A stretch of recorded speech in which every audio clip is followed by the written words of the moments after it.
Hey, how's it going? This is Family of Tech, and today we're going to be comparing which are the best macro lenses for the Sony E mount system that you can buy right now.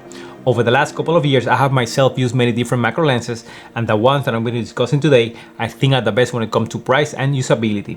I'm going to be mentioning all of them in descending order until we get to the one that I think is the best all-around macro lens for the price and for what it offers.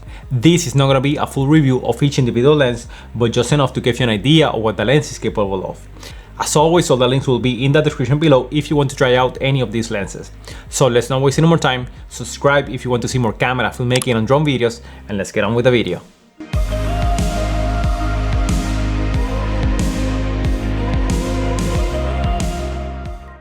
Alright, so number 5 on the list is going to be the Tokina 100mm f2.8 macro lens. This is a full frame lens with autofocus capabilities for the Sony E mount system that only weighs 1.3 pounds. The lens doesn't have internal stabilization and it offers a 1:1 magnification ratio and a minimum focus distance of 11 inches, meaning that you can get fairly close to your subject for very close-up details. The lens is made of hard plastic and it feels of very good build quality. The image quality, especially for video, is excellent as well. However, I noticed a few issues when I focus to infinity, so I wouldn't use it to take videos of very far objects.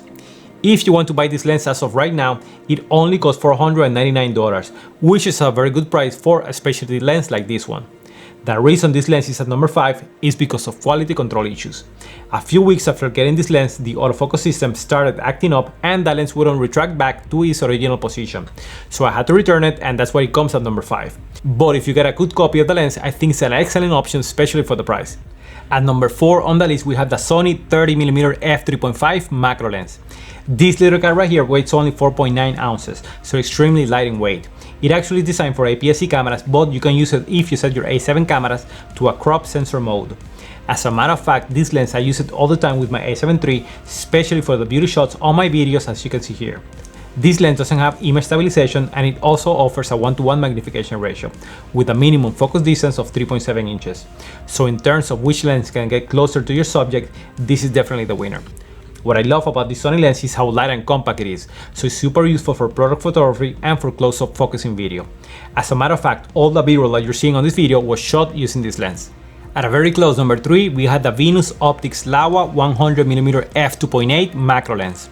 This one also is super cheap, costing only $449. Again, this one doesn't have optical stabilization, but if you use it with any of the A7 cameras, which has image stabilization, you shouldn't have too much of an issue. This lens weighs 1.4 pounds and it's a completely minor lens with no electronic contacts on the back of the lens.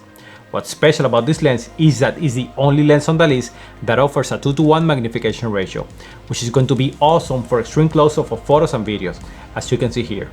I love using this lens, but the reason it's at number 3 is because 1, the focus throw is not very long, so it's a little bit more challenging to focus on your subject, and number 2, because it doesn't have electronic contacts on the lens.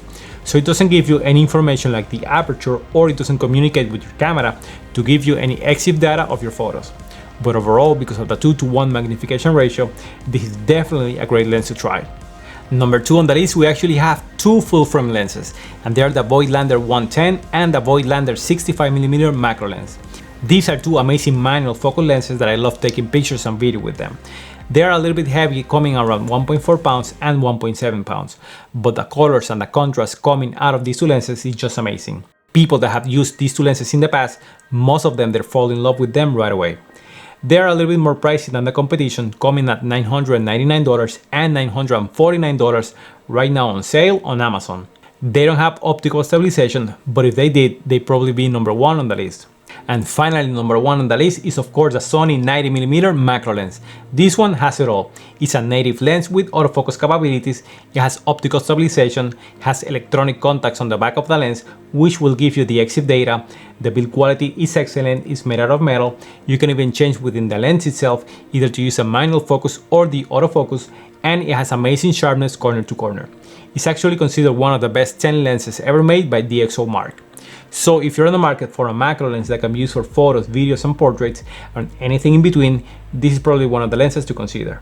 Alright guys, if you think that I forgot to mention any other macro lens that you think should make it on the list, please comment down below so you can help other people out to choose the best macro lens.